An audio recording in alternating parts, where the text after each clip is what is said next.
Hello, I'm just here to very briefly share my experience of a teaching from the Recognition Sutras, Raja's The Recognition Sutras, as translated by Christopher Wallace. And it's chapter 11, and I'm going to read the sutra to you in English. And it is: one performs those 5 acts through manifestation, attachment, subjective awareness, laying down the seed, and dissolving it. And the 2 aspects of that I'm mainly talking about are the subjective awareness, vimishana, and the laying down the seed being samskara, block, unconscious block.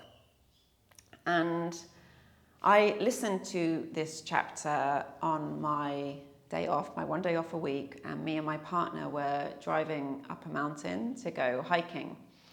And I was on the back of the bike just listening to the chapter and so absorbed by it, which I can find quite hard when listening on the back of the bike because, of course, there's, bikes flying everywhere. But I was really just so involved with the teaching and so fascinated by the discussion, particularly of samskara, which was really relevant to me and how it relates to the unconscious, as well as to Camatkara, this being just so involved in the moment that we have this realization of what's really unfolding within us and around us in that moment. And I was so happy that we were going to go on this hike and I was going to have this opportunity to be in nature and to be in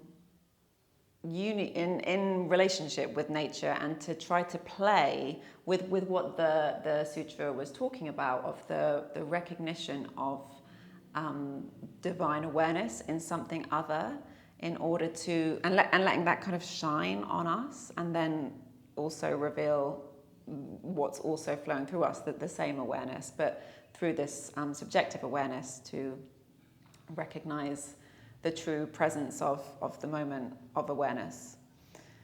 So we got to the village where you start the hike. The chapter had finished, and we had to walk up maybe 200 steps to this temple, and that's where the hike began.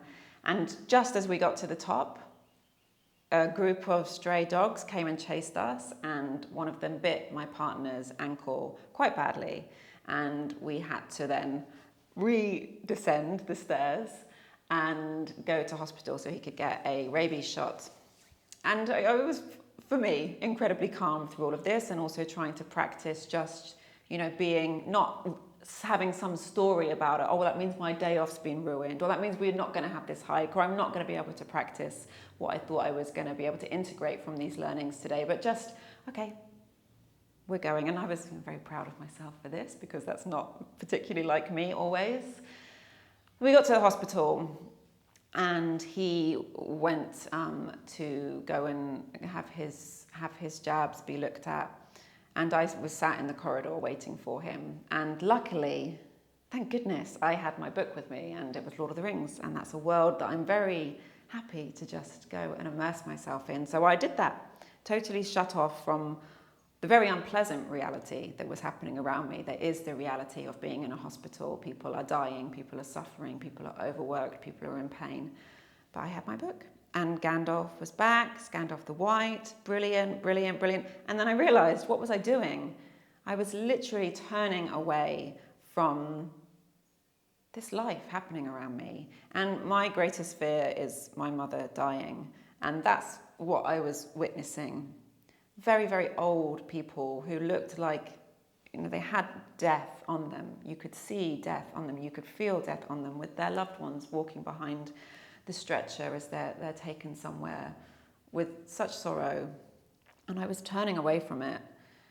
And I realized that, what I thought I was going to be able to do by being in nature and having this beautiful, the wonderful tree, the beautiful nature of the mountains, the foothills of northern Thailand, was there in the hospital, and I was choosing not to be with it. So I put down the book and I just was.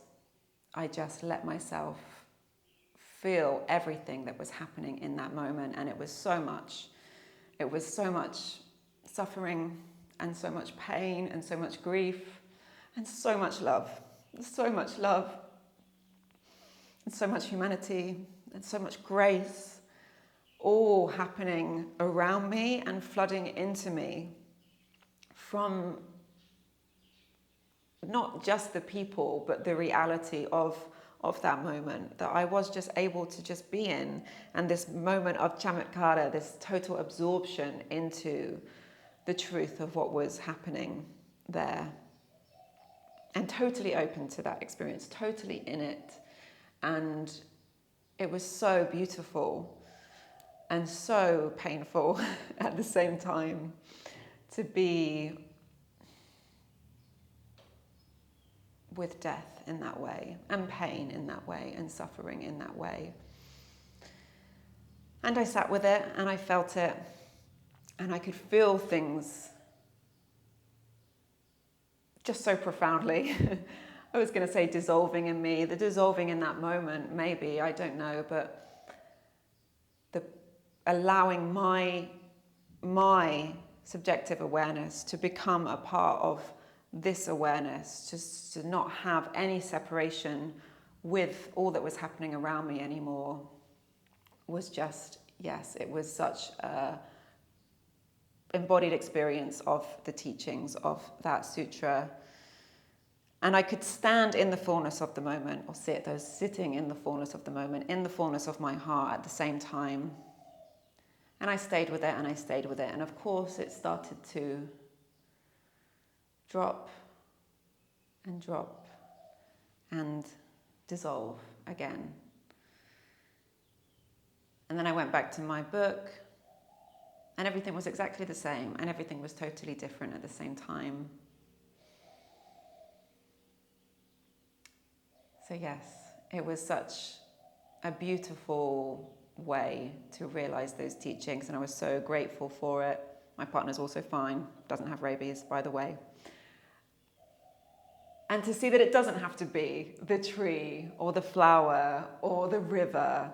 It can be those things, but the ugliness of life as well was as profound and as beautiful and a more meaningful for me, in that this greatest fear of my mother dying, be able to feel that reality for myself, the reality for everyone that was experiencing that right then. Yes, even now, as maybe you can tell, it's just still right there for me to be able to revisit that Camatkara, that moment of just total absorption into what was unfolding. So thank you for listening to me sharing this experience.